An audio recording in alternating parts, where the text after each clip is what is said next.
As a cop, what's the most well thought out crime you've ever seen? Believe it or not, when a cop or detective runs across a crime that was committed by a true master at their craft, there is almost a level of what I guess you could call respect for the bad guy. I always called it creativity points. It actually makes you want to catch them even more and work even harder to do so.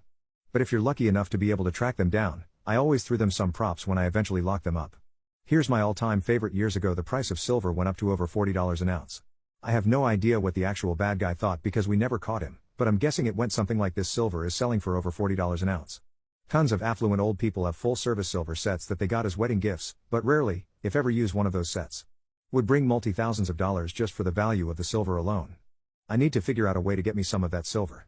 I say that because this is what he did. Case neighborhoods where there were a lot of older affluent residents.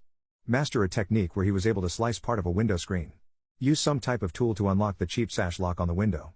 Open the window and climb in, go to the dining room and find the cabinet where the silver set was stored.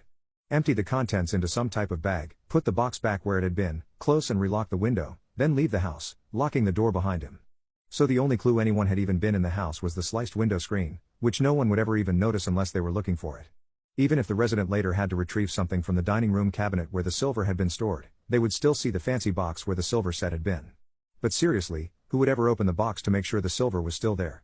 We were never even able to pinpoint when the burglaries took place, but based on when the first one was reported and the last time the resident was sure the silver was there, it was somewhere between 6 months to a year before they discovered it was missing.